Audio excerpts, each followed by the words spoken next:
오늘 우리에게 주신 하나님 말씀 마태복음 12장 22절에서 29절의 말씀 함께 나누도록 하겠습니다. 그때 귀신 들려 눈 멀고 말 못하는 사람을 데리고 왔거늘 예수께서 고쳐주심에 그 말 못하는 사람이 말하며 보게 된지라.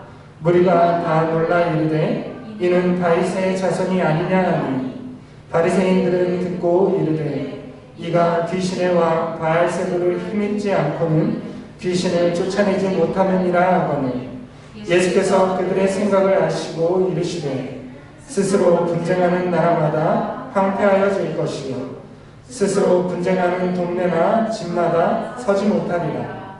만일 사탄이 사탄을 쫓아내면 스스로 분쟁하는 것이니 그리하고야 어떻게 그의 나라가 서겠느냐.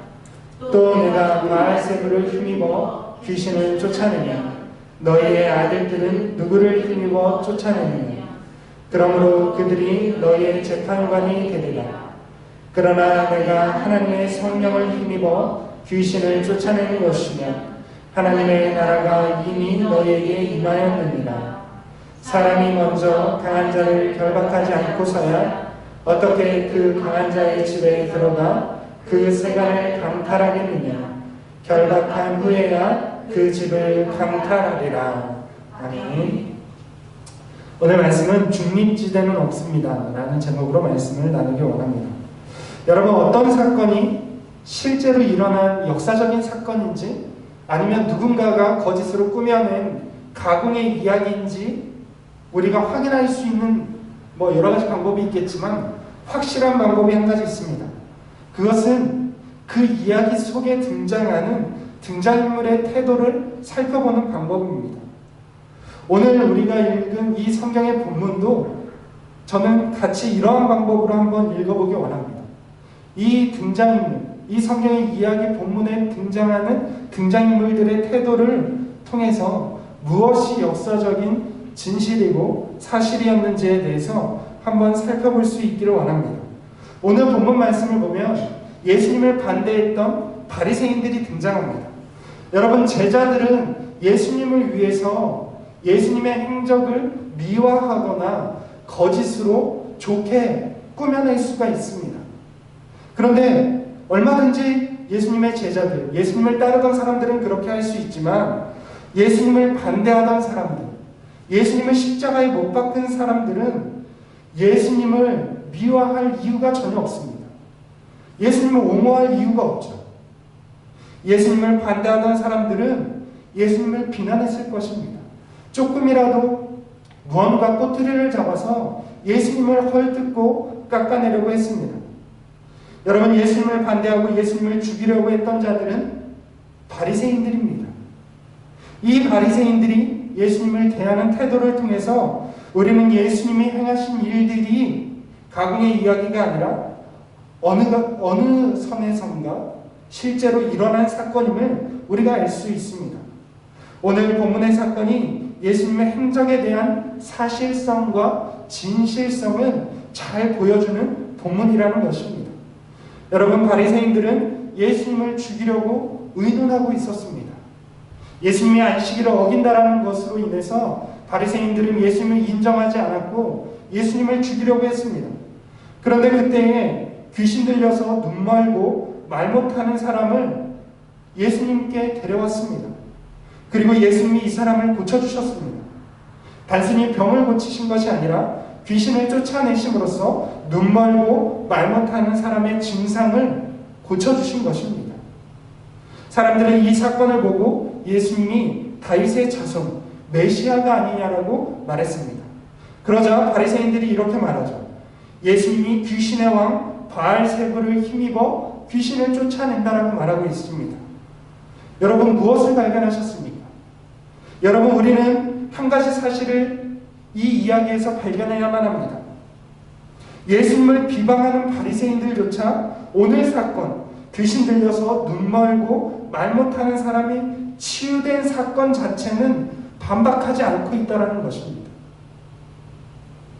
여러분, 모든 사람이 보는 앞에서 예수님은 귀신을 쫓아내시고 말 못하고 또 앞을 보지 못하는 눈먼 사람을 고치셨습니다. 그것은 예수님을 죽이려고 했던, 예수님을 반대했던 바리새인들조차 부정하지 않았다는 것입니다. 여러분, 그러면 무엇을 이야기할까요? 여러분, 이 치유의 기적은 너무나도 확실한 실제적, 역사적 사건이었다는 것을 보여준다는 것입니다. 여러분, 이 말 못하고 앞을 못 보는 귀신 들린 사람을 고치신 사건은 꾸며낸 가상의 이야기가 아닙니다. 실제 있었던 사건임을 보여줍니다. 2000년 전 예수님의 기적의 사건들이 실제라는 것을 예수님의 반대자들인 바리새인들의 태도를 통해서 우리가 알 수 있는 것입니다.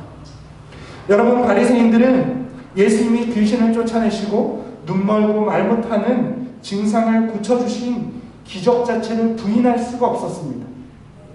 너무나도 많은 사람들이 그것을 보았고 그것이 실제적인 사건임을 부정할 수가 없었습니다. 그래서 이들은 다른 방법으로 예수님을 비방하고 있습니다. 예수님이 귀신의 왕을 힘입어 기적을 일으켰다라고 사람들을 호도하고 있습니다.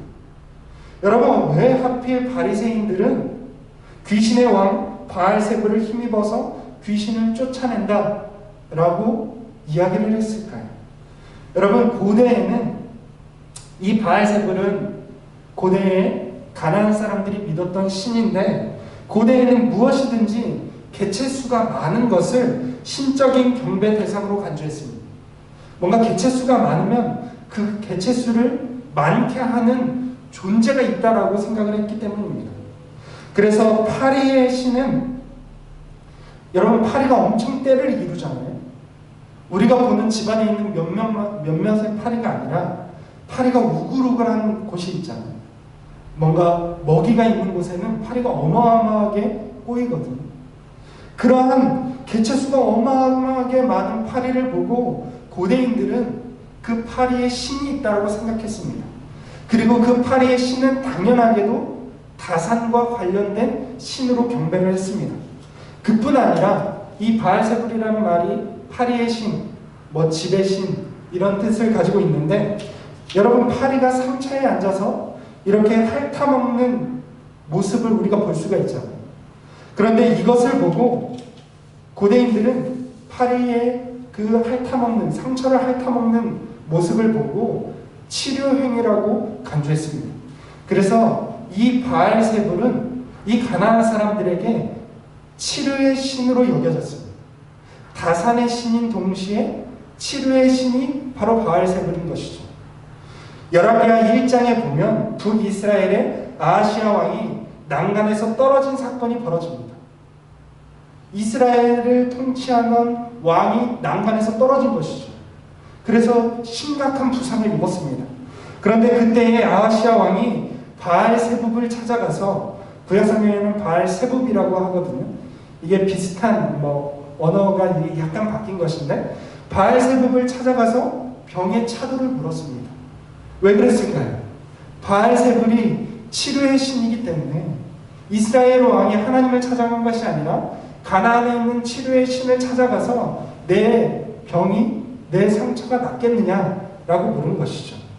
여러분, 바리새인들은 이것을 바로 차용한 것입니다. 예수님이 치료의 신인 바알세불과 결탁해서 귀신을 쫓아내고 그 귀신 들린 증상을 고쳤다라는 것입니다. 여러분, 이것은 바리새인들의 모함은 단순한 모함이 아닙니다. 미시나에 따르면 마술은 사형에 해당하는 죄로 규정되고 있습니다. 이스라엘에서 마술을 행하는 자는 사형에 해당한다는 것이죠. 예수님을 모함하는 바리새인들은 바알세불과 마술까지 동원해서 예수님을 모함하고 있는 것입니다. 유대인들의 기록에 이 예수님이 마술을 사용해서 귀신을 쫓아냈다라는 비방은 여러 세기에 걸쳐서, 예수님이 십자가에 죽으시고 부활하신 그 이후에까지 여러 세기에 걸쳐서 나타납니다. 그러니까 예수님이 질병을 고치고 귀신을 쫓아냈다라는 것은 당시의 사람들이, 너무 많은 사람들이 봤기 때문에 부정할 수 없었고, 바리새인들은 예수님이 귀신의 왕을 힘입어서 마술로서 사람들을 고치고 기적을 행했다라고 여러 세기에 걸쳐서 예수님을 모함했다라는 것입니다. 여러분, 예수님을 메시아로 인정하지 않은 바리새인들에게는 다른 논리적인 해석이 있을 수가 없는 것입니다. 예수님이 메시아가 아니고 하나님을 대적하는 존재로 여겼기 때문에 예수님의 기적의 근원은 마귀에게 또 귀신의 왕에게 있다라는 논리적 결과를 얻은 것입니다. 여러분, 예수님은 이러한 바리새인들의 거짓 모함에 논리적으로 반박하고 있습니다. 예수님이 먼저 반박하는 것은 분쟁하는 나라마다 세워질 수 없다라는 것입니다.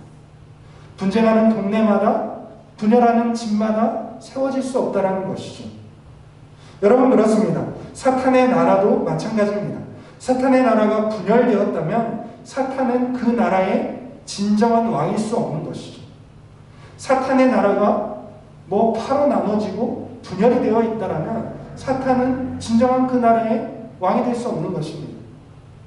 분열되었다라는 말은 사탄의 통치가 미치지 않는다는 것을, 자기의 나라에 자기의 통치가 미치지 않는다는 것을 의미하기 때문에 그렇습니다. 여러분, 사탄은 하나님의 나라를 대적하지 자기 왕국을 분열시키지 않습니다. 예수님은 바로 그것을 지적하고 있습니다. 예수님은 사단의 나라와 하나님의 나라가 있음을 말씀하고 있습니다. 그리고 사탄의 나라도 그 안에서 견고하게 사탄을 왕으로서 세워지고 또 견고하게 세워져 있음을 예수님은 말씀하고 있습니다. 그러면서 예수님은 자신이 사탄을 대적하는 하나님 나라의 편에 서 있음을 밝히고 있습니다. 여러분, 그렇습니다. 사탄의 나라와 하나님의 나라, 여러분, 그것은 견고한 나라들입니다. 분열되어 있는 것이 아닙니다. 그것이 각자의 나라로서 세워져서 견고한 질서 가운데 있는 것이죠. 그런데 예수님은 사탄의 나라의 질서를 깨뜨리고 그리고 사탄의 수하에 있는 귀신을 쫓아낸 것입니다. 그뿐 아니라 예수님은 당시에 예수님 말고도 귀신을 추출하던, 귀신을 쫓아내던 사람들을 언급하고 있습니다. 여러분, 예수님은 오히려 반문하고 있습니다. 너희 가운데서 귀신을 쫓아내는 너희의 아들들은 그러면 누구를 힘입어서 귀신을 쫓아내느냐라고 묻는 것이죠. 당시에 귀신을 추출하는 것은 유대뿐만 아니라 이방 세계, 헬라와 로마 세계에서도 있었던 일입니다. 주술사들이 귀신을 쫓아내는 일, 이것은 당시에 서구 문명권 안에서 여전히 있었던 일이죠. 아마 동양권에서도 똑같은 일들, 기록들이 있습니다. 그런데 예수님이 이렇게 말씀하시는 거죠. 그러면 유대인들 가운데에 유대인들의 귀신 들린 사람들을 고치는 너희 가운데 있는 사람들은 무슨 권능으로 또 어떠한 영적인 원천으로서 그들을 고치냐는 것이죠. 여러분, 예수님의 말씀은 너무나도 논리적입니다. 여러분, 예수님만 예외일 수는 없는 것입니다. 예수님만 귀신을 힘입어서 귀신을 쫓아낸다라고 주장하는 것은 결코 옳지 못합니다.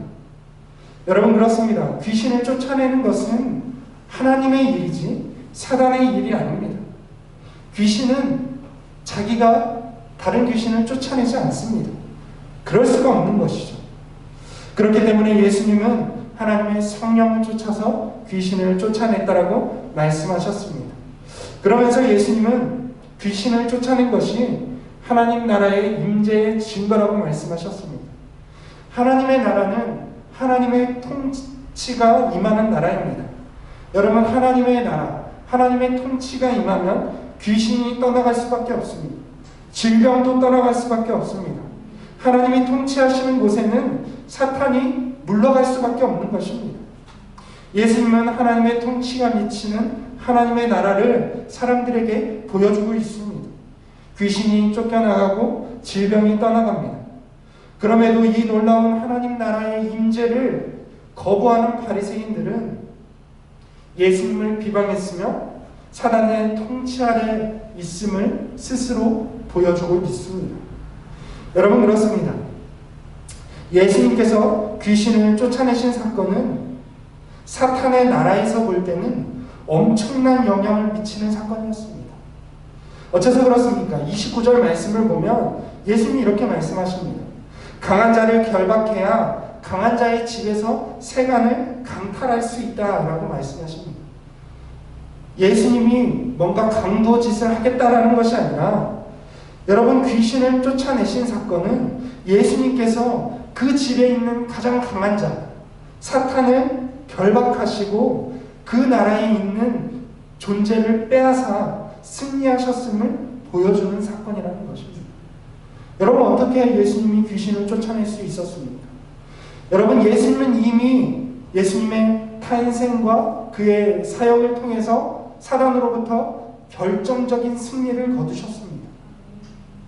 그렇기 때문에 예수님은 사단을 꼼짝 못하게 결박하셨기 때문에 예수님의 말씀 한마디, 아니 예수님이 지나가는 것으로 인해서 귀신이 쫓겨날 수밖에 없는 것입니다. 사단의 나라의 가장 강한 자를 결박해 놓으셨기 때문에 그 밑에 있는 졸개들은, 부하들은 예수님 앞에서 물러날 수밖에 없는 것이죠. 여러분, 그렇습니다. 사탄의 패배를 눈앞에서 보고도 바리새인들은 오히려 예수님이 사탄의 종인 것처럼 비방했습니다. 여러분, 어째서 그렇습니까? 여러분, 예수님을 믿지 않는 사람은 필연적으로 예수님을 대적하게 됩니다. 오늘 제목이 중립지대는 없습니다라는 것인데, 여러분, 그렇습니다. 하나님의 나라와 사탄의 나라 사이에 중립지대가 없습니다. 어떤 사람들은 이렇게 이야기합니다. 예수님을 믿지 않지만 나는 그렇다고 악한 존재가 아니다라고 생각하는 사람이 있습니다. 여러분, 그럴 수 없다라는 것이죠. 여러분, 예수님 편에 서지 않고 하나님 나라에 서지 않는 자는 누구나 다 사탄의 나라에 서 있는 존재들입니다. 사탄의 편에 있는 존재들이라는 것이죠. 하나님 나라와 사탄의 나라 사이에 어딘가에 중립적으로 존재하는 존재는 아무도 없습니다. 하나님 나라에 서든지 사단의 나라에 서든지 둘 중에 하나입니다. 오늘 바리새인들이 바로 그랬습니다. 바리새인들은 예수님을 대적했습니다. 그러면서 자기들은 하나님 편에 서 있는 중립지대에 있다고 생각했습니다. 하나님 편이라고 생각했습니다. 그러나 예수님을 반대하는 바리새인들은 사단의 나라에 서 있었고 사단의 편에 서 있었습니다. 여러분, 이것입니다. 결국에 사람은 반드시 하나님의 나라와 사탄의 나라 사이에서 선택해야 합니다. 여러분, 우리도 선택해야 합니다. 예수님께서 귀신을 쫓아내시고 사단의 나라를 무너뜨리고 있는 이 결정적인 순간에 우리는 선택해야 합니다. 여러분, 사탄의 나라가 무너지는 것은 실제적인 사건이었습니다. 바리새인들조차 부정할 수 없는 사건이었습니다. 여러분, 우리는 이 사건이 실제적이고 역사적으로 예수님을 통해서 일어난 사건인 줄로 믿습니다. 그렇다면 우리도 선택해야 합니다. 여러분, 우리가 믿음으로써 예수님을 선택하고 하나님 나라를 선택하게 될 때에 우리의 삶의 현장 가운데서 예수님의 놀라운 역사가 나타날 줄로 믿습니다. 우리의 삶의 현장 가운데서 사단의 권세는 떠나가고 귀신은 떠나가고 우리의 모든 삶의 현장이 하나님의 견고한 나라로 세워질 줄로 믿습니다. 우리가 예수님을 하나님 나라를 가져오신 메시아로서 우리의 구주로 믿음으로써 우리의 삶 가운데서 하나님의 나라가 이루어지고 하나님 나라의 축복을 받아 누리는 저와 여러분들 될 수 있기를 주님의 이름으로 축원을 드립니다.